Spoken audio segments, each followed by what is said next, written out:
The purpose of today's video is to show how I added Kadee couplers to my new Mamod Boulton.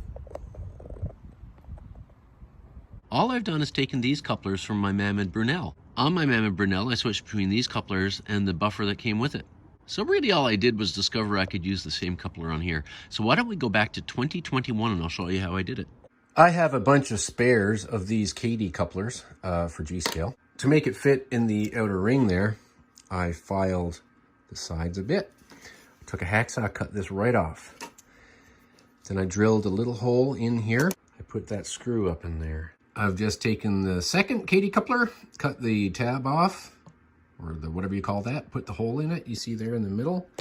You will use this screw, and this is a spacer in that hole. I think my Brunel looks smart. So this is a buffer piece that came with the locomotive. It's non-sprung. It's held through the buffer beam with this screw. So this is a Kadee coupler you just saw in the Mamod Brunel video. But the only difference is the Mamod Brunel's buffer beam area and structure is not as thick. So I didn't have need to use this old Meccano nut as a spacer. This is a Mamod Brunel, and as you can see, there's this recessed part here. There was no such recessed piece on this buffer beam here. So you kind of have to straighten it with your hand and then tighten the screw. The brilliant thing about Kadee couplers is just how easily they lock together. And also, just as I do with my double O and I used to do with my N in the past, I make a stick and I shape the edge of it there like that. And I can uncouple anywhere by pressing down there and twisting. So this sets me up to be able to do actual train operations and switching operations. So just for the purposes of a simple video today, there's a flat car that has to come there to the end where later they're going to erect a ramp and put the tractor on. However, in order to do that, the tank car has to be moved and put back to this location. This Tetley T car is now full and it's going to come out and be replaced by another box car. Of course, our great train watchers Henry and Marge are here to watch and no doubt comment. And the Friar's here as well, of course. He's a great rail fan. Right, doggy? So here comes the train.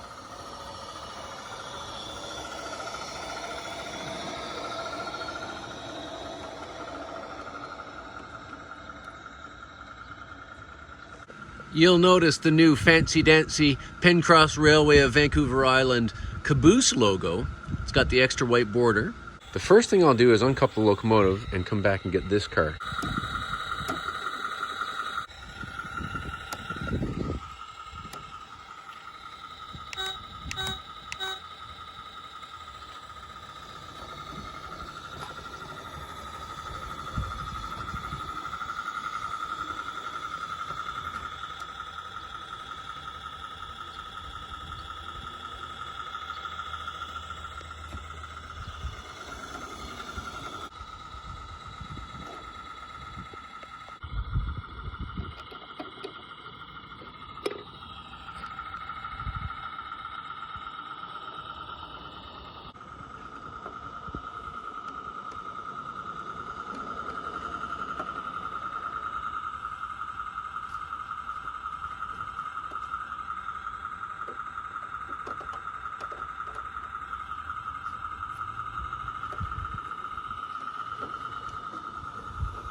Now, when running engines like this, time and fuel is money.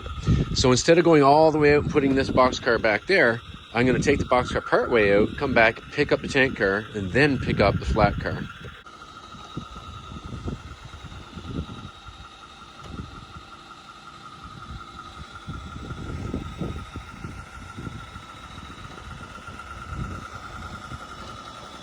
I'm going to pull the gondola and the caboose ahead because they're just going to be picked up after, and that'll, save having to go all the way back for them anyway. We'll uncouple right here.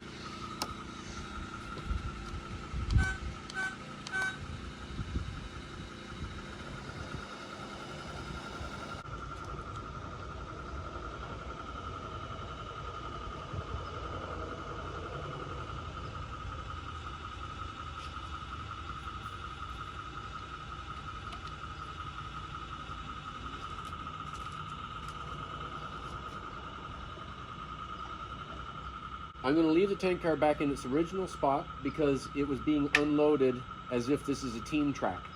A team track is so named because teams of horses originally used to come up to the track to unload and load a rail car. So there was no other structure, no station or anything there. But we're going to assume this area is like a team track, and they just take a hose to this and they unload that way. Another hot day out, hey doggy?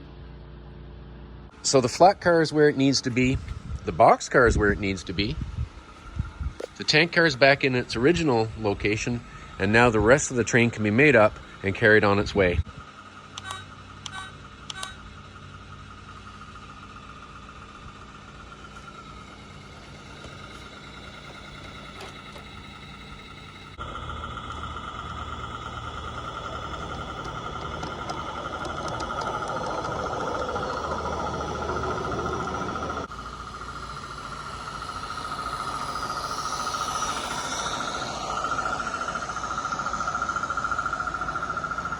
Oh, Henry, it was wonderful to watch them switch the rail cars around. I know what you mean, Marge, I know what you mean. Yes, it was. And I think in England they call that shunting.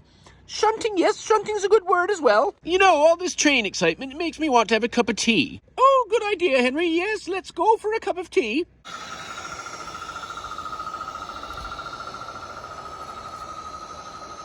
Please subscribe and share this video so we can help encourage our hobby.